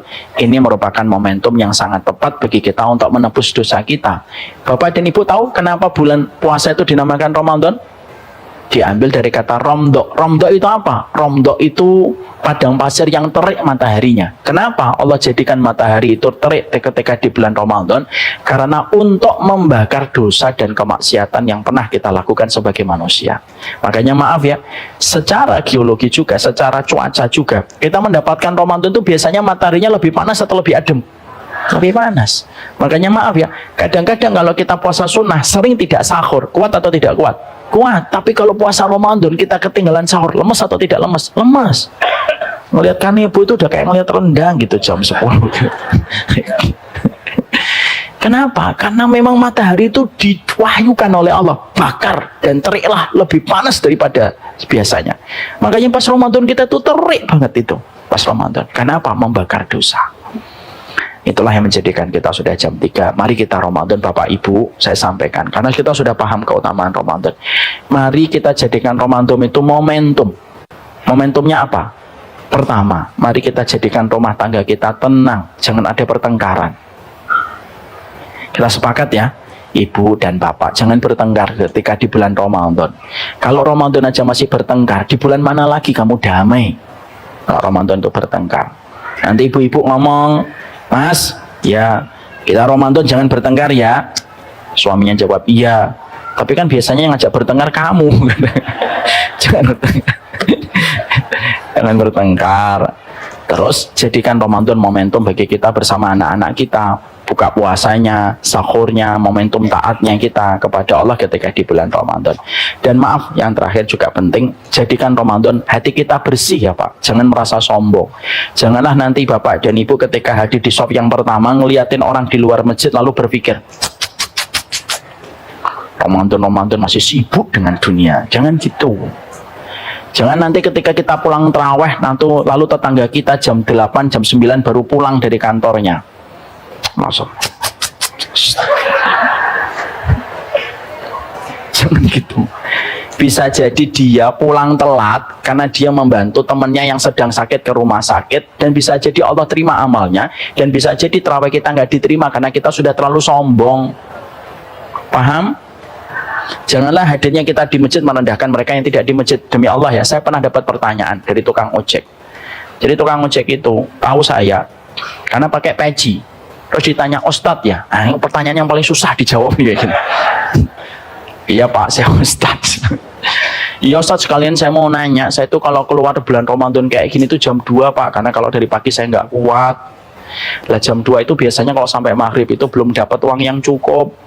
Karena cukupnya saya itu 70 ribuan baru cukup. Kalau saya memaksakan ikut terawih Pak, ya bisa jadi keluarga saya makannya kurang dan saya pasti berhutang. Tapi biasanya saya tuh cukup ketika habis terawih itu biasanya agak rame sampai jam 9, setengah 10. Nah nanti terawihnya saya itu di rumah Pak, malam terawih sendirian. Dosa nggak ya Pak saya tiap hari terawih kayak gitu? Saya bilang enggak Pak, insya Allah. Kalau memang belum mampu, Bapak mencari pekerjaan dan mencari rezeki hukumnya wajib. Adapun sholat tarawih hukumnya sunnah. Tapi kalau bisa sih diatur lagi Pak supaya Bapak bisa ikut tarawih. Ya tolong doain ya Ustadz, saya doakan. Itu setahun, itu 2 tahun yang lalu. Artinya cara kita memandang orang harus kita perbaiki. Ngajinya kita, sunnah yang kita gembor-gemborkan itu setiap kita menyampaikan sesuatu, jangan sampai menjadikan kita mudah merendahkan orang lain.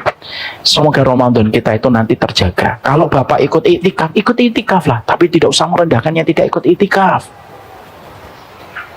Telepon, gimana bro? Iya masih kerja. Ya Allah bro 10 hari Ramadan masih kerja. Masya Allah, saya di atas saja ada ini.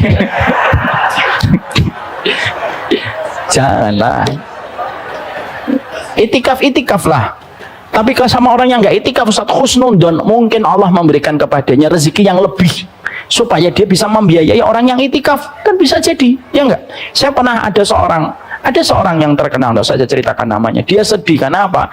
Dia ingin menjaga istrinya yang saat itu hamil, nggak bisa itikaf. Dia nelpon saya, sedih Ustaz, saya nggak bisa itikaf. Saya ngomong, satu, mungkin hikmahnya antum tidak bisa itikaf supaya antum membiayai orang yang sahur, yang itikaf di masjid ketika sebagian tidak bisa membayar uang registrasinya. Oh begitu Ustaz, iya. Langsung dia cari masjid, langsung di masjid itu panitia yang ditelepon, semua itu peserta yang ikut sahur, saya yang membayarnya selama 10 hari yang terakhir. Hikmahnya orang beda-beda. Dan kita berprasangka yang baik. Wassalamualaikum warahmatullahi wabarakatuh. Karena ini adalah perenungan, kan kita sedang merenung ya tentang Ramadan. Kalau merenung, nggak usah kita bertanya supaya masuk ke dalam hati kita. Barakallahu fikum. Ini dapat saya sampaikan.